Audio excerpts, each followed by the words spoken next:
So Ellie, what did you do at discharge with Miss Fedek? Did you go through her medications and dietary recommendations?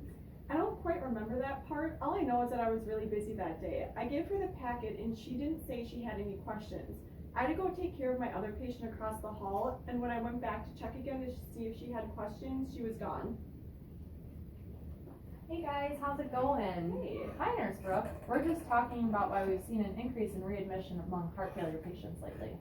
We sure have been dealing with a lot of readmissions among our heart failure patients, which is a huge issue in not only our unit, but units across the country. Did you guys know that heart failure alone accounts for $30.7 billion in direct healthcare costs, as noted by Long et al.? Additionally, our hospital's readmission rate is currently 29.7%, and the goal is 16.6%, as stated in Elmquist. Looks like we have a lot of work to do in quality improvement. Because of this issue, I've been doing some research on what could be done to reduce these readmissions. But I haven't really told anyone yet, and I don't really know who to involve. Oh, well that's a great idea. You two could come up with an idea using Brooke's research and set up a meeting with important team members that you think should be involved. I have a history in cardiac medicine and would be more than happy to help you. However, I've got to go on a consult now, but if you two need me, let me know if you need anything from me. Sounds good. Bye. Bye. Brooke, tell me what you have found in your research about reducing readmission rates among CHF patients. Sure. Through my research, I found a study by Soltis et al. Stating that 30-day readmission rates and hospitalizations after discharge are the highest among patients with heart failure. Follow-up visits within 7 days of discharge are an effective care transition intervention for reducing heart failure readmissions. But often nurses may forget to highlight or tell the patient about the follow-up appointment.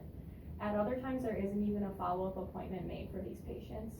Additionally, I found in Ryan et al. That educating patients during their hospital stay and prior to discharge has shown to reduce readmission rates, while poor adherence to discharge instructions can lead to worsening heart failure and readmissions. I also found research by Howie Escobar et al. That supports the use of a Teach-HF intervention, which is associated with significantly fewer readmissions among heart failure patients.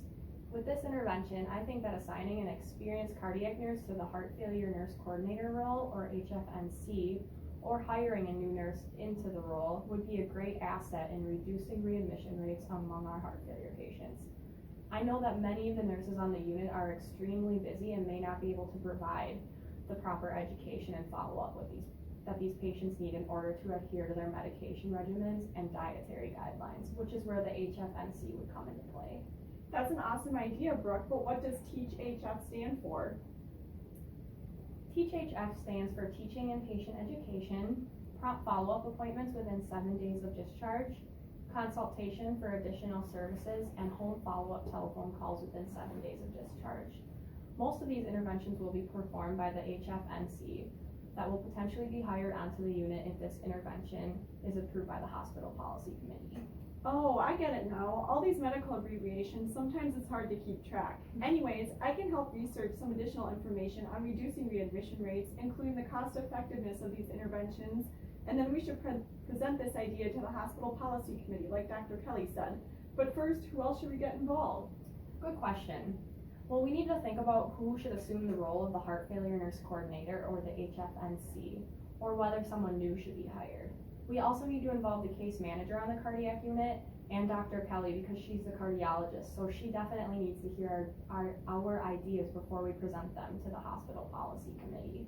Sounds like a good idea to me. I can reach out to the case manager on our unit and Dr. Kelly and set up a meeting on the unit in a couple of days. Hopefully, if we have their approval, we can take this to the hospital policy committee. I think they'd be very interested in ways to reduce readmission rates among our heart failure patients, seeing as Howie Escobar et al. States that hospitals get penalized by Center for Medicare and Medicaid Services when patients with heart failure are readmitted in less than 30 days under the assumptions that many readmissions are avoidable. I also think that we should come up with a PDSA quality improvement model to show the team members in the hospital policy committee. This model may help others understand what we are trying to accomplish, how we will know when a change indicates improvement, and what changes will result in improvement on the unit and throughout the hospital. Great, I'll go and do some research. Awesome.